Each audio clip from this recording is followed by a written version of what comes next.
اس سال کا استقبال کرتے ہیں اپنے رب کے حضور دعاؤں سے، اس سے مانگتے ہیں کہ یہ نیا سال ہمارے لیے برکتوں والا، رحمتوں والا، عافیت والا، اور جو ہمارے مشکلات ہیں اس کی آسانی والا بن جائے۔ اپنے ہاتھوں کو اٹھائیے اور دعا میں شامل ہو جائیے۔ اے رب کریم، تیری مہربانی کہ تو نے ہمیں یہ سال پورا کرنا نصیب فرمایا۔ اے اللہ، اب تک زندگی میں جتنے ہم نے سال گزارے، جتنے لمحات گزارے، یقیناً اس میں بہت خطائیں ہوئی ہوں گی۔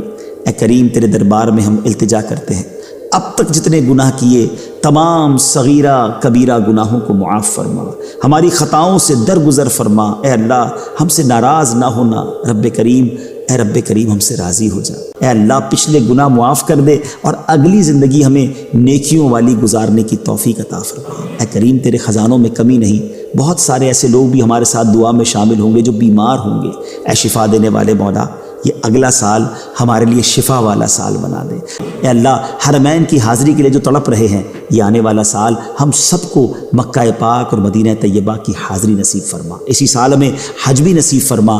اے کاش رمضان مدینہ بھی عطا فرما۔ نہ جانے دنیا میں کہاں کہاں تیرے بندے اور تیری بندیاں ہمارے ساتھ دعا میں شامل ہیں، بعد میں شامل ہوں گے۔ اے اللہ، ان کے اٹھے ہوئے ہاتھوں کی لاج رکھ لے، ہم سب کی جھولیاں بھر دے، ہم سب کی مرادیں پوری کر دے، ہمیں نیک بنا دے۔ اے اللہ، یہ آنے والا سال ہمیں 5 وقت کا نمازی بھی بنا دے، ہماری اب کوئی نماز قضا نہ ہو۔ اے اللہ، جو رمضان آئے اس میں ہم پورے روزے بھی رکھیں، ہم پر جب بھی زکوٰۃ فرض ہو ہم زکوٰۃ بھی ادا کریں۔ تیرے نیک بندوں میں ہمیں شامل کر لے، نیکیوں میں ہمارا دل لگا دے اور گناہوں والی زندگی سے ہم سب کی جان چھڑا دے۔ یا رب العالمین، تیرے خزانوں میں کمی نہیں، ہماری یہ ٹوٹی پھوٹی دعائیں اپنے کرم سے قبول فرما۔ اور اے اللہ، تیرے دربار میں یہ بھی التجا ہے کہ جب بھی ہمارا آخری وقت آئے ہمیں ایمان کے ساتھ، عافیت کے ساتھ مدینہ منورہ میں شہادت کی موت عطا فرما۔ آمین بجاہ النبی الامین صلی اللہ تعالی علیہ وسلم وعلی آلہ وصحبہ وبارک وسلم۔